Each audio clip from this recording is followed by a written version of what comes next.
Hello and welcome to the beginner tatting video series. Today I'm going to show you several things. One is how to read patterns, and patterns come written in several forms. There's no designated way to write a pattern. As long as it's readable, it's a pattern. So I'm going to show you. Let me zoom in and show you. Today we have a pattern that has a ring with 3 picots and a chain with 1 picot. Let me zoom in on that so you can see what I'm talking about.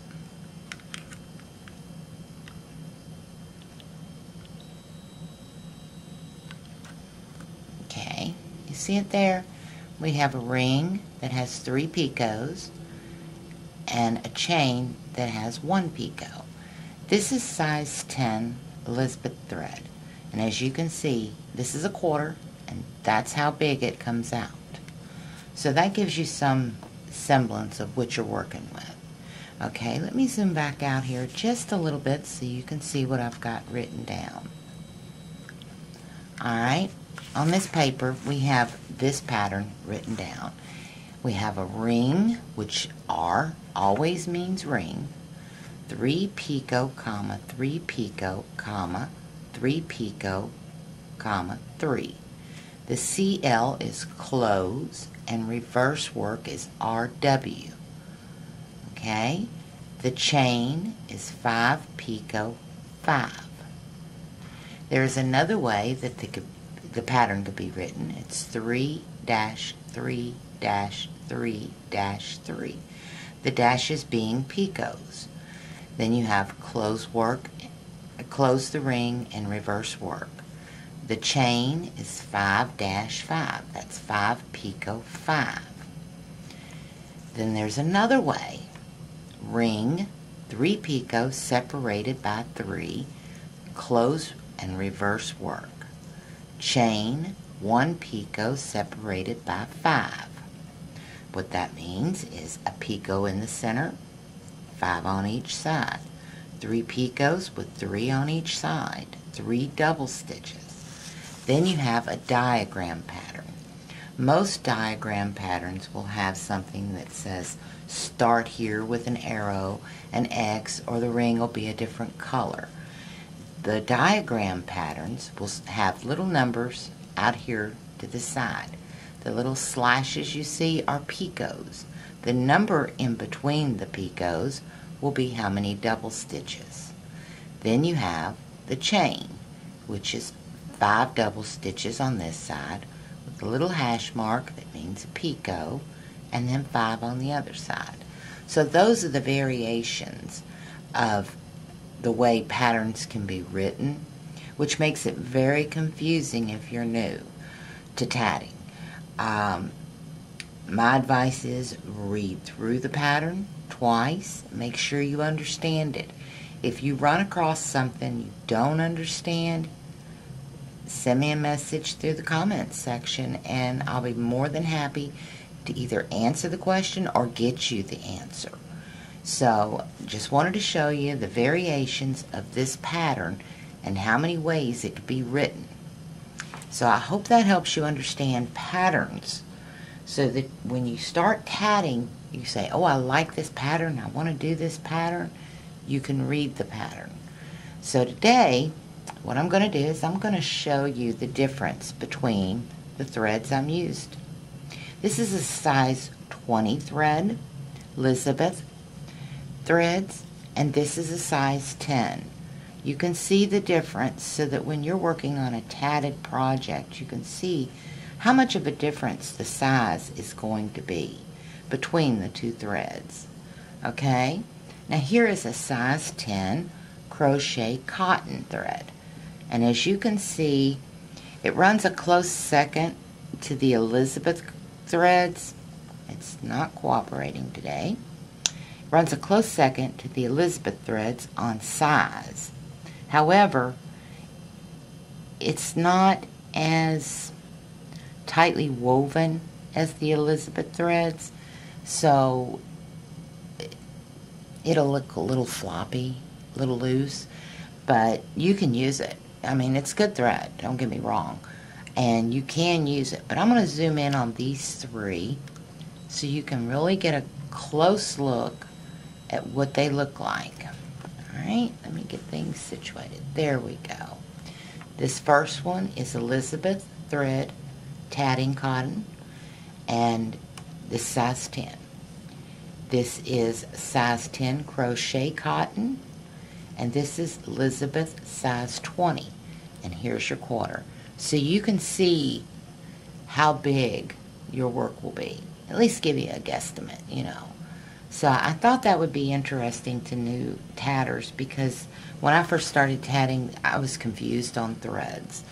And how big is my project going to be? How loose is it going to be? You know, and when you're first starting tatting, you want it to turn out just as pretty as punch, you know.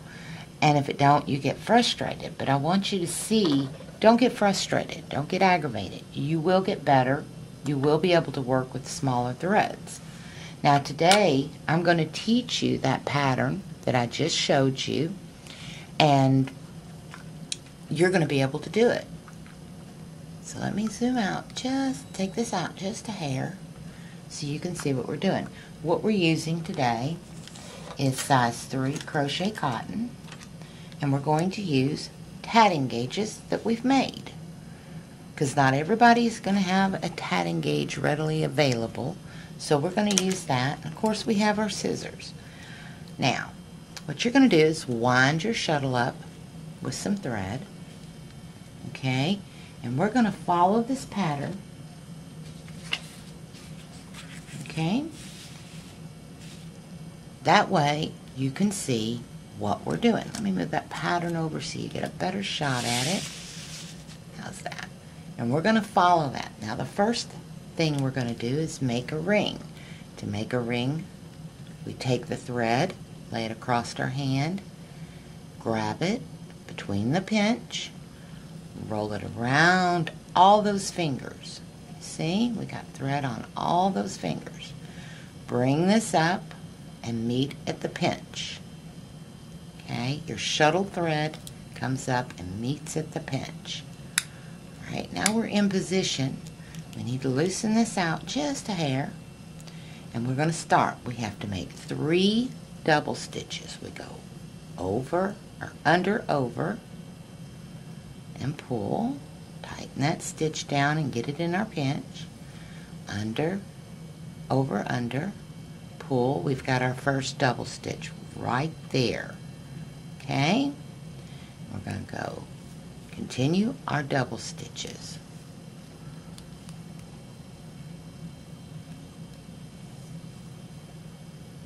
We have 3 double stitches. Now, next we have, as the directions say, a picot. Okay, let's get some more thread. Let's loosen it up around our fingers. And we're going to lay this down and pick up our Picot gauge. Today we're going to use this. Now, you can use that Picot gauge that direction. Okay, see how I'm holding it? Or you can turn it. As you can see, I made it off of a card, and hold it that direction. Either way is fine, as long as your thread comes across the front on the shuttle, the back where it's wrapped around your hand. Okay? So once we get our Picot gauge in here and we say, okay, we're going to do a 1/4 inch picot. Alright, we got it set. Take our thread and we do a double stitch. Pull it up to that gauge. You see how it's locked on that gauge? That's what you want. Put that in the pinch. Do the second half of our double stitch and we have our picot. There's our picot between the double stitches.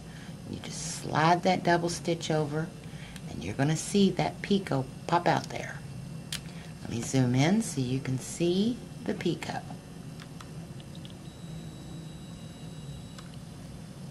There you go. That little loop that you see is your picot. Okay, now let me zoom out so we can continue on. Okay, we're going to do 2 more double stitches. So that's 1 2. Now we want another picot, so we pick up our picot gauge, and we slide it in there. You snug it up to that last double stitch, you see? Shuttle thread goes on top, your hand thread goes on the bottom. Do a double stitch.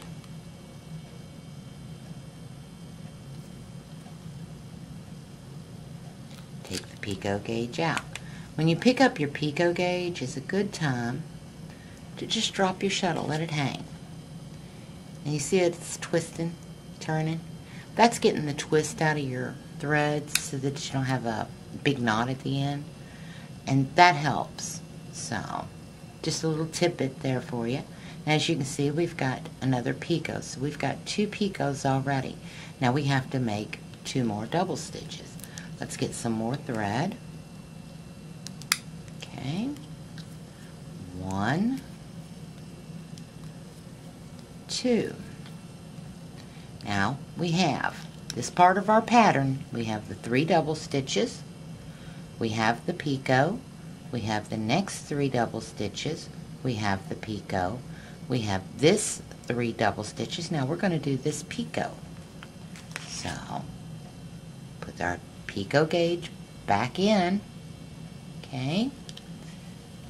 And we're going to do another double stitch to hold that picot gauge in place. And there we go. Now we take our picot gauge out.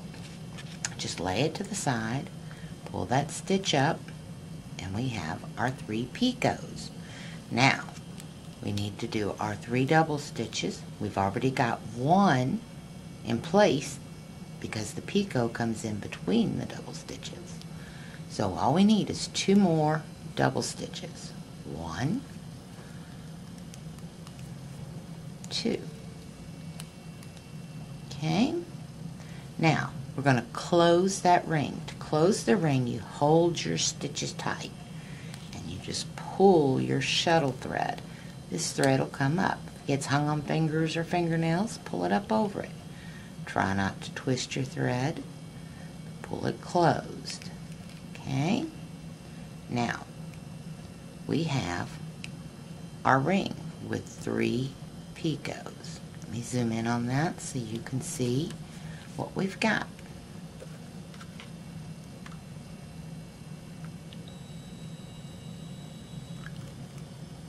Okay, here we go. We've got 3 double stitches, picot, 3 double stitches, picot, 3 double stitches, picot, 3 double stitches. And that's our ring. Okay, now when you have finished, it says to close the ring, which we did, and then it says reverse the work. Now I'm going to stay close up so you can see what I'm talking about, reversing your work. When you reverse your work, you're putting your shuttle thread over here and your ball thread over here. Whatever thread is on the top is the working thread. Okay? That's the thread that's going to make the stitches. Whatever thread is down here is your core thread. That's where the stitches are going to go. Okay? So we've reversed our work. Let me zoom out and we're going to make our chain. Okay? Now to make our chain, remember we made the chain learning the double stitch. Take it across your fingers and wrap it around that little pinky. Give yourself enough room. Keep your tension in between those fingers.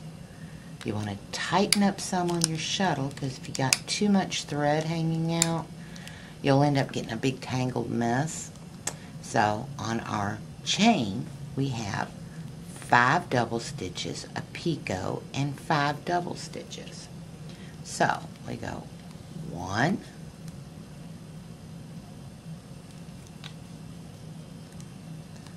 2,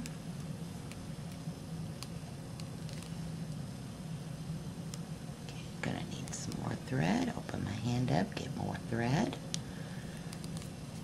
3, 4, and 1 more, 5. got our 5 double stitches. Pull it a little, snug up your stitches. Pick up your Picot gauge. Put your Picot gauge. Now this one we're going to do a 3/8. So you want to slide it up against your stitches. Shuttle thread on the front of the Picot gauge. Shuttle thread on the back of the Picot gauge. And we're going to do 5 more double stitches after we lock that picot in. Okay. There's 1. Now we can take our gauge out. As you can see, we have our picot. Slide it over. We've got 1 double stitch right there. We need 4 more. 1, 2, 3, and 4. And we have just done that pattern. Now if we were going to make a chain or make another ring, we would reverse our work and put our shuttle thread, as you can see, as the top thread. This would just hang because with a ring, remember, ring is ring around the hand. Okay? So there you have it. Now this is size 3 crochet cotton, and you can see how big that's going to be. If I did a pattern in that, that would be one big pattern. But it's good to use larger threads. Like I said before, use size 10, which is this, okay, till you get the hang of it. And then you can go to the smaller threads. Don't start with the smaller threads. I'm begging you, don't start with the smaller threads. Because if you do, you're making a big mistake, because you're going to have knots and everything, and you're just going to get frustrated. So start with the bigger threads so you can see your stitches and see what you're doing. Once you get the rhythm and get the hang of the stitches and how everything's supposed to work, then pick up those smaller threads and make some beautiful dainty pieces. So until the next video, I've enjoyed teaching you this, and I hope you have a great day and happy tatting. Thank you.